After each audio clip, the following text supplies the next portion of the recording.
On social media and in my general networking, I've noticed an uptick in people looking for work.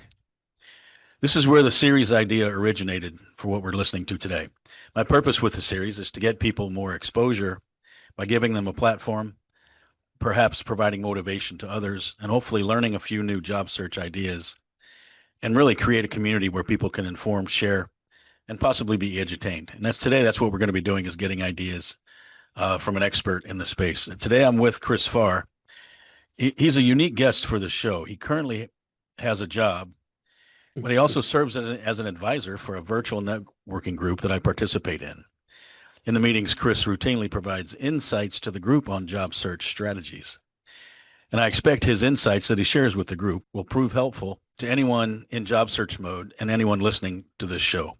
So let's dive in. Chris, thanks for joining me today. Absolutely. Thanks for having me. Tell people a little bit about your background and maybe why they should be listening to what you say. So I started within the realm of technology almost 20 years ago, but how I got to where I am today, about 15 years ago, I had an opportunity to join one of the largest staffing firms in the US. I started on the sales side, did very well there. It taught me a lot about the corporate world and understanding different accounts and how those operate and work.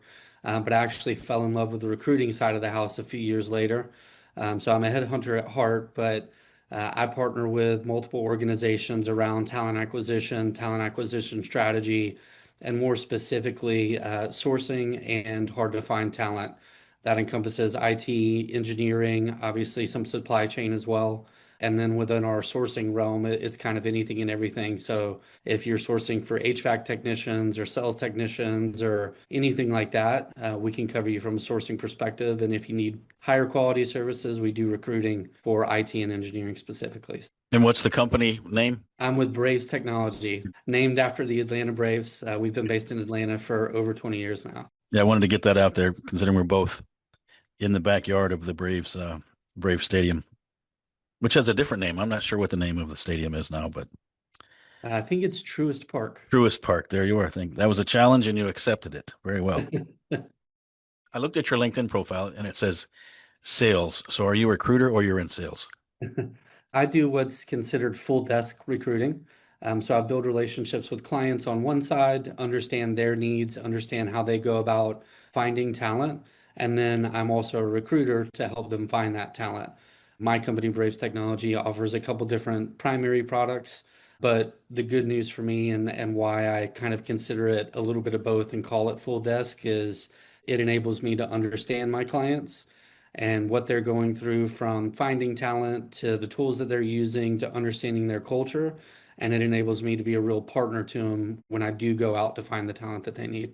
What I hear is you have recruiting experience, a recruiting background. So, what you say Mhm. is pretty valuable. So, and as I had mentioned, in the intro, you're part of a networking group where that's where I met you.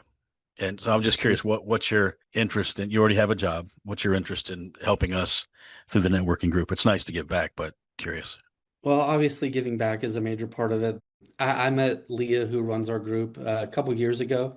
I caught up with her a few weeks ago. She told me about the group, and I viewed it as an opportunity to A, help give back, like you mentioned, but also for me personally, at a certain point in your career, helping others along the way is what truly matters. In the early days of my sales and recruiting career, it was, let's chase a bunch of new clients, let's, generate revenue, let's make placements, let's, while those aspects are important from a revenue perspective, for me it's become much more about helping whoever I can help, however I can help them, both on the client and the candidate side. And that's why I wanted to join that networking group. Our networking group, it's specifically dedicated to supply chain professionals, but the group itself, I don't know if you realize this, but it's a small group. We just had four people that, well, three and a half, I'll say, that are ready to accept job offers. So I think that says a lot about the concept of networking and going the extra mile. Absolutely. So as I mentioned in the intro, I see much more and varied commentary on the social media platforms, specifically about the job market. Things I've never seen in my career, Chris. Job seekers are stressed and it seems concerned about what's going on. Do you think the job market is more challenging today than it has been? I'll give a little bit of history over my last 20 years in the field, and it's been very, very interesting because obviously, if you've been around long enough, you remember the crash in '08.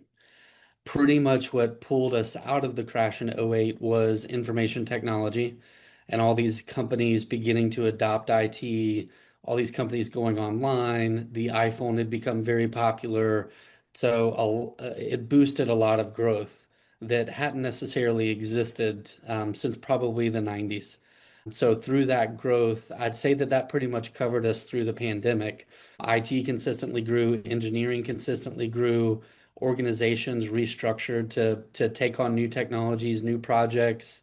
And then COVID happened in 2020, and that really shifted things from a logistics and supply chain perspective to be a little bit closer to your world. A lot of retail stores started to close down and ramp up their e-commerce projects. So after the first few months of COVID, I'd say 6 months into it, that was when things started to shift. Companies had reallocated budgets, hiring really kicked back up.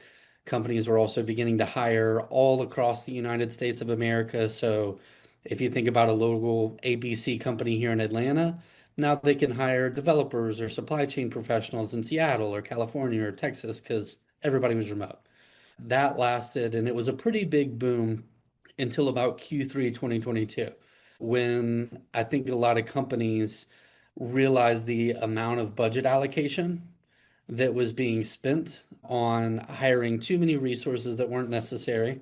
And so companies started to pull the reins back in about Q3, Q4 2022. 2023 was almost a halt or a standstill.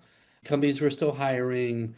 It still looked like the market conditions were doing pretty good. From my perspective and my side of it, companies were no longer adding staffing firms. They weren't adding more recruiting agencies.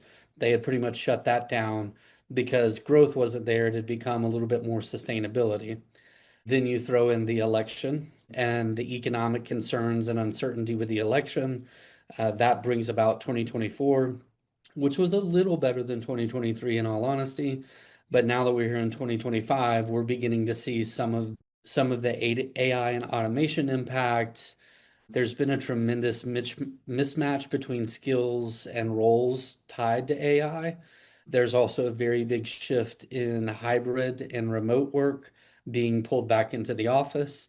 So you've got a little bit of a fight between talent and corporate organizations. Corporate's telling everybody come back in the office, and there's a large talent pool that's still fighting of I've been remote for the last 3 or 4 years. Why do I have to go back in? So you mix those things together. Now companies are having longer hiring processes, things like that are going on. And then you kind of, honestly, the cherry on top is probably the cost of living wages and the economics involved with today's times. You can look at economics as much as you want to, but from a certain perspective, companies are generating more gross profit than they ever have, but they're still trying to run leaner and leaner, especially from the overspend from 2020 to 2022. So those are all the factors that I think about when somebody asks that type of question. Yeah, it's interesting, and I don't want this to become an economics discussion, but and I'm a big fan of capitalism, but I'm with you. it's interesting. Capitalism's been around for a couple hundred years now, and some have said it's it's different, but I think it's the best system in the world. But I've thought, and I'm not going to ask you this question because it wasn't on our notes, but I've thought that maybe this is kind of like the beginning of the end of capitalism, just because of the way, the people are getting more power. They want to work from home, more equity sharing, all those types of things. And it's just interesting when you talked about higher margins and then people still being lean. So I hope that's not the case, but it's been around for a long time. Yeah, yeah, I certainly hope not too. And I think the market has a way of stabilizing itself. If you look at history over the last 150 years, it always shifts back or comes back around or levels off or continues to grow in a positive direction. So I have hope No, I down the track. agree. I agree. And that, yeah, and I follow the stock market, and it's been interesting the past few months. So, but I Yeah. think I think it's around. When I was thinking more about the labor supply, and Europe's had the problem for many years of oversupply of labor. Maybe that's what this AI thing is could be, creating an abundance of labor that we're not sure quite what to do with yet. That was my slant there. I don't know why I got off on that tangent, but What are your thoughts around the way companies are hiring today? Have they changed the way that they're hiring? Does that have anything to do with it? I don't think that it's changed as much as most people think it has. The reason I say that is because most of my career, it's been the same set of factors that determine if somebody gets a job. So part one is, there's probably a little bit less openings just given the economic times and companies pulling back. But if you look at it from a candidate perspective, you have more competition. So it's the ones that are willing to do more, go to networking events. It's the ones that are willing to go back on site. Those individuals are probably going to have an easier time landing a new position. But from a company perspective, and to answer the question directly, I don't think much has changed around the way companies hire. If they have an open position and they know what they need and they know what they're looking for, it's just a matter of finding the talent. And there's a flood of talent in their inbox. And probably close to 90% of that talent isn't quite the right fit for whatever position they're hiring for, which creates this, I guess you could say, what's a good way to say, like a foggy view or kind of an unclear view of what's really going on. And it's because it's become much easier to mass apply to multiple types of positions. I know a lot of individuals are using AI tools to apply to 100, 200 jobs a day. And even if it's less than 20% of applicants that are actually using tools like that, they're flooding the inbox of all these companies. And because they're flooding the inbox, a lot of the good talent happens to get buried, which means it takes longer for you to be seen, for you to interview, and for you to get hired. So it's sort of a weird kind of dynamic, and things aren't very clear as to what exactly is shaken down with that. But if you take that stuff out of it, companies still hire the same way that they always have. And, If you're the right person for the job and the skills are there, you'll get it. and Chris, that's a great perspective because everybody wants to blame the companies or the ATS or something, but just spoke with somebody on another interview is they're telling me that the other side of the table is just as overwhelmed as the job seekers. I mean, they're getting thousands of resumes that they then have to, in fact, comb through and decipher and see where the good talent is. And Hmm. I also spoke with a lady that said we should be intentional with our job search, and what she meant was apply for the right jobs. Like, Yep. and you kind of alluded to, you didn't say that, Chris, but you alluded to it. Is it applying for 200 jobs? Are all 200 of those really a good fit for you? Probably not. Hmm. So keep that in mind as well. Do you have an opinion on like what percent of the listed job requirements you should match up to? It very much depends on your field and the amount of appetite within a particular field. But on average, you should probably be able to specifically target and apply to at least 3 to 5 jobs a day that fit your skill set and your background. There's still enough remote opportunity out there. There's still enough companies hiring. You should be able to find 3 to 5 jobs a day to apply to. I don't worry about the amount of applicants on LinkedIn, anything like that. Take that stuff out of the equation. If you're a fit for a job, apply because at some point it might take them a month to get through the bad resumes to get to yours. But if you're a fit for the job, your chances are still higher than most of the people that are applying to stuff. I'll give a corporate or a client perspective and where our services really come in handy for the companies that we work with. My most recent client, they work within data infrastructure and data analytics, and they'd been looking for specifically 2 senior .NET developers, and they had been looking for and interviewing candidates for over 3 months. Every candidate and their biggest issue, every candidate that they brought in to interview, they would get to the code assessment and they couldn't code. They couldn't write the code from scratch.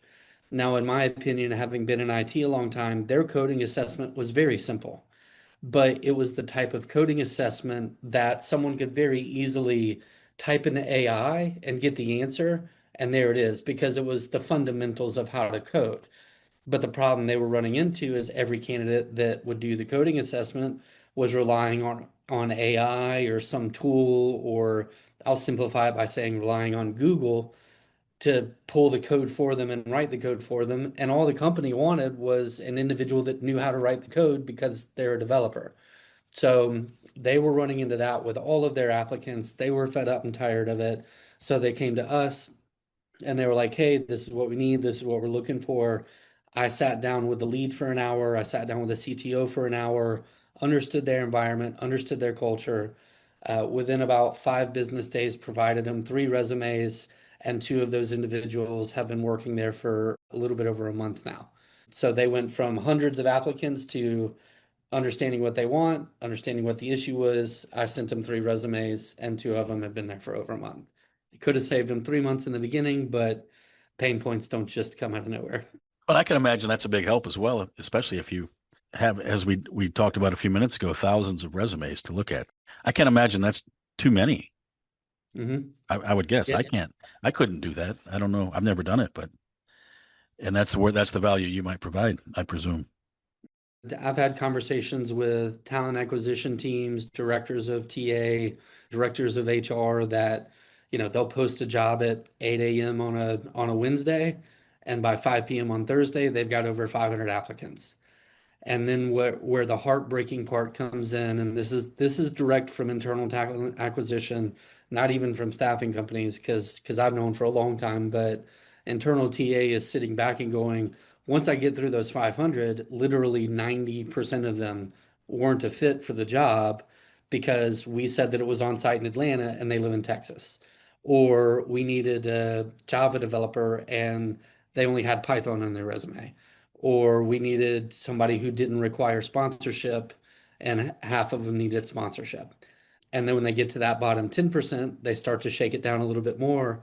About 5% of those are missing one little thing. So it really comes down to they wind up with about 15 people out of 500 that potentially could be a good fit. And then they've got to work through the interviews and the pre-screening and coding assessments and those types of things. So it takes a long time, but it's too much, and a lot of those teams are getting very fed up with it, which is where they're coming back to specialized resources like me to find what they really need, which is where joining things like our network group becomes really handy because now I can help supply chain folks find jobs because those TA teams are getting tired. And back to that group, thank you for bringing that back in, the virtual networking group. So I know you've helped a couple people with their resumes and things like that. Very good service as well. Are resumes ATS compliant? I see that a lot on LinkedIn. Like people are mad that ATS is keeping them from getting a job. I have not seen any ATS systems personally that yes, no candidates upon the application stage. That being said, what most organizations do is they'll configure their applicant tracking system, typically with 3 to 5 very specific parameters of, are you a US citizen? Are you above the age of 18? Are you located in Atlanta, Georgia? Have you ever managed a project within supply chain over $10 million? And maybe something else in there that's very specific that they need for the job. And if you answer no to any of those, that's going to be your default out, is because you don't have the 1 or 2 or 3 things that you absolutely have to have before they're even going to take the time to look at your resume. On the flip side of that, there are some systems out there that do what I call keyword ranking, which is when we go back to the 500 applicants and the 90% not being a fit, that keyword ranking, if you're a Java developer, and I'm going to use it because it's one of the most popular list resumes out there. If you're a Java developer and your resume says Java 50 times versus a Java developer that says it 2 or 3 times, you could be the better developer all day long. But because of the way that that ATS might rank it, the one that put Java on there 25 or 50 times versus your 3 or 5 times, that one's going to be ranked higher, which means internal talent acquisition or HR, whoever's reviewing resumes, has to get through a lot of the junk first. So that's where doing little things like trying to stand out, once you apply, reach out to the internal talent acquisition person on LinkedIn or connect with who you think the hiring manager is on LinkedIn. Hi, I just applied to this job. Include the link that you applied to. I believe my skills match because XYZ. I'm excited to hear more or about next steps. What happens in a lot of those cases, if you happen to be ranked towards the bottom because of keyword logic, that kind of pushes you to the top because now the hiring manager will ping the person in talent acquisition and say, hey, so and so reached out to me, said they applied to this role. I think they look good. So now you're getting pushed back to the top without you're going around the ATS keyword logic, I'll put it. Yeah, that's brilliant. And those are the types of tips that you provide to us every week in our networking group. So I never thought about the number of times a keyword appears on the resume. I've always included a keyword, but not Mhm. multiple times. Yeah. Strategically, I should say. There's two types of ways to search, and you can do this from a searching for jobs perspective or as a recruiter searching for candidates perspective. There's keyword logic, which is I'm looking for these keywords no matter how many times they show up. And then there's Boolean logic, where you can actually really define the way that those keywords are presented on a resume or on a job description. So there's some cool stuff we could get into later. I think I sent the snippet to our network group about Boolean logic, but you can use Boolean logic in Google to define exactly the types of roles you're looking for or a geographic area or a specific title or things like that. Do you have an opinion on like what's a good job search site to use? Is it LinkedIn or Indeed or Google or yes?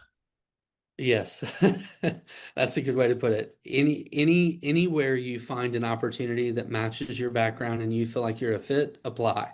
If you're 75, 80% a fit, apply. Whether it's Monster, Dice, Career Builder, Indeed, I think there's one called Hire Art, LinkedIn, use social media. People post jobs. People post jobs on Facebook and sometimes on Instagram and Twitter and stuff like that. But Facebook is a big one where companies will post jobs, LinkedIn, obviously. So apply where you can find a role and where you're a fit. And this will be a very specific question, but LinkedIn, the green badge of whatever honor or fame. What's your opinion on the green badge?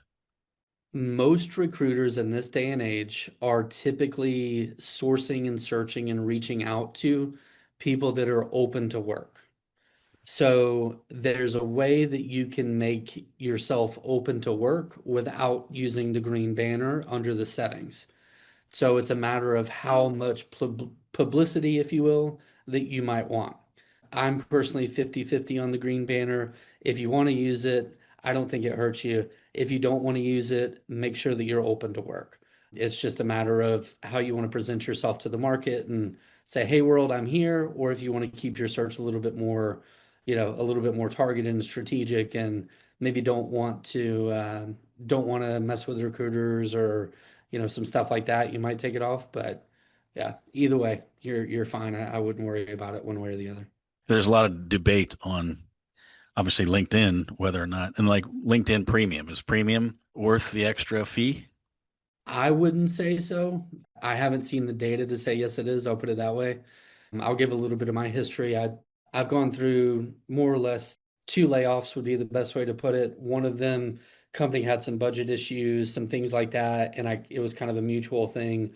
The other one, I started with a company, I was only there for 10 months, and they decided that they didn't want to do our line of business anymore, and they closed my office and several others. So I've gone through my own, and as far as the ringer goes, the last 4 or 5 years, after a very stable, steady career of never experiencing stuff like that.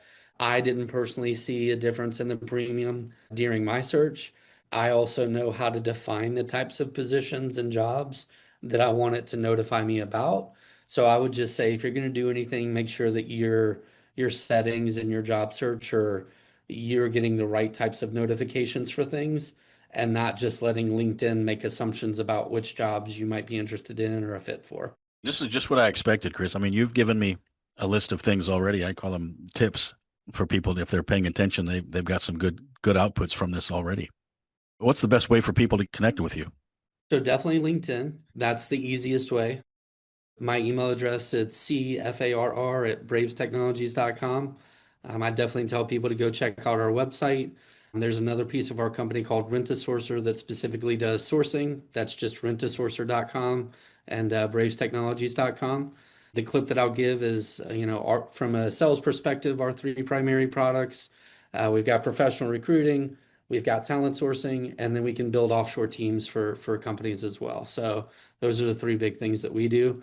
And then on the talent side, if anybody has, curiosity around, how can I tweak this resume or any interview tips and tricks or anything like that, feel free to reach out with that stuff too. I'm always happy to help. Personally, I think it's ridiculous to pay people for resume formatting or stuff like that. I've been in the game a long time and watched thousands of hiring managers look at resumes, and I know what they look for and some of the key things that they're looking to see. So I'm always happy to help for free with that stuff. What type of company, if I had a company, what would be indicators that I need to talk to you? So if you had a company, some of the key things are going to be usually organizations under 1,000 employees. Our sweet spot has been about 50 to 500 headcount, helping organizations sort of grow, especially those size organizations that are looking to build offshore teams, save some cost if they just got funding, or if organizations are really looking to grow here in the US and they don't necessarily want to pay agency fees, or they don't have the money to hire an entire talent acquisition team. You can rely on us for sourcing and support there, and save quite a bit of money than you would other routes. So usually that's the sweet spot. When it comes to different industries, we've done stuff in about every industry, and in my opinion, industries these days are quite blurred. A software as a service company is also a data analytics and infrastructure company. Electronics and appliance company is also an e-commerce company. We work with all those too. So, Chris, as we wrap up, any final words from you? no, I appreciate you taking the time with me and having me on here. It's pretty cool to be a part of this. And like I said, my biggest thing is trying to help folks and help them land positions, and whatever I can do to help in that fashion is why I'm here. So, thank you. And I'm glad we have this venue to hopefully just give people ideas and give them motivation. I get say my goal is to get people back on the tax paying line. So it's kind of a funny way of saying getting a job. I guess the quote that I can end it on is, despite what the job market may be looking like, the job market isn't collapsing. It's not going anywhere. It may be more complex with AI, and it may be more competitive with AI, and folks being willing to go back on site if you're looking for remote, and the competition's a little bit tougher. But candidates, if you guys just position yourself, with a sharper image on the resume, make sure your LinkedIn's up to date, make sure you know what you're looking for, make sure your resume backs that up, make sure that you're doing broader networking events. There's hundreds of thousands of free online networking events that you can do virtually. There's always stuff around, whatever town you're in. Just get out and go to them. Even if it's not necessarily your field, you could still very much meet somebody that helps you out or knows somebody else through second degree connections and things like that. So be adaptable, build your skills, network, and make sure that your stuff's sharp and cleaned up, and shouldn't be too tough to find anything. Like I said, it's not collapsing. There's plenty of hope and opportunity. That's brilliant. Even more than I expected. And I'm going to have to ask you to stop because I want to use some of these for future learning points. But thanks again, Sure. Chris. Our goal with this series, as I had mentioned, is really give the guests a platform, maybe to promote themselves, provide motivation and hope to others, which I think we've gotten a lot out of this. Chris is a very passionate person and cares about job seekers, and really just share job search ideas and best practices, which I think is what we accomplished today. And if you're interested in being a guest on the show, just reach out to me through the YouTube channel or on LinkedIn. And thanks for watching.